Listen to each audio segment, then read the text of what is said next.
محبوب کہتے ہیں انک انت علام الغیوب، اللہ کوئی دوسرا بندہ غیب جانے تو اس سے پاک ہے، غیب کے علوم تیرے پاس، تو جو ہمیں بتاتا ہے وہ وہی ہے، اور جو وہی ہے اور بتا دی جائے وہ غیب نہیں رہتا۔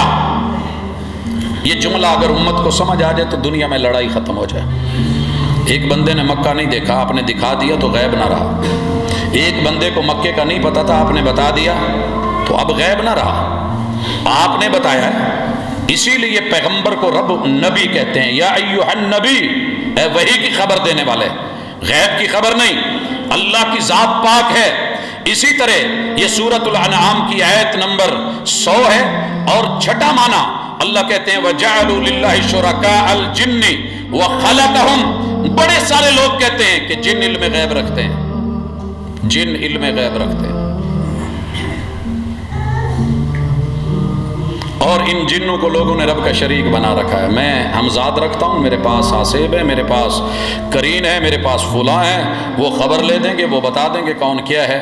والد صاحب کا اس زندگی سے وابستگی کا 60 سالہ ایک لمبا ایکسپیرینس، اور اس کے دوران بے شمار واقعات میں سے وہ ایک واقعہ کہ جب جنات نے آ کر کے یہ خبر دی کہ آج رات یا مولوی نہیں بچیں گے یا بھٹو نہیں رہے گا،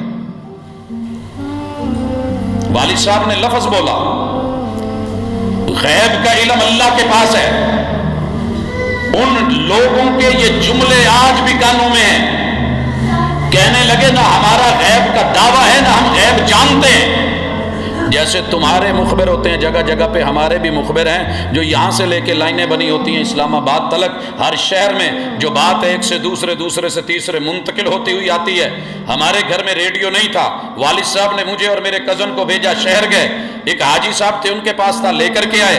رات کو جب خبریں سنی تو ان میں وہی ہوا کہ جناب بھٹو صاحب جاتے بنے ہیں اور ضیاء نے جو ہے وہ کمانڈ سنبھال لی ہے۔ کہنے کا یہ مقصد ہے کہ وہ خود اپنی زبانی کہہ رہے ہیں کہ ہمیں علم غیب نہیں ہے، اٹکل پچو اپنی جگہ، لیکن بات سن کے سن لینا یہ غیب نہیں رہتا۔ اللہ کہتے ہیں انہوں نے جنوں کو شریک بنایا حالانکہ ان کو رب نے بنایا ہے۔ وَخَرَقُوا لَهُ بَنِينَ وَبَنَاتٍ، انہوں نے اللہ کے بیٹے اور بیٹیوں کا اللہ پہ من گھڑت جھوٹا الزام لگایا ہے، من گھڑت جھوٹا الزام لگایا ہے، بغیر علم، جس کی علم سے کوئی دلیل نہیں۔ سبحانہ و تعالی عما یصفون، ان کی زبانیں رب کے جو وصف بیان کرتی ہیں، اللہ تعالیٰ ان وصفوں کا محتاج نہیں ہے، پاک ہے وہ ذات۔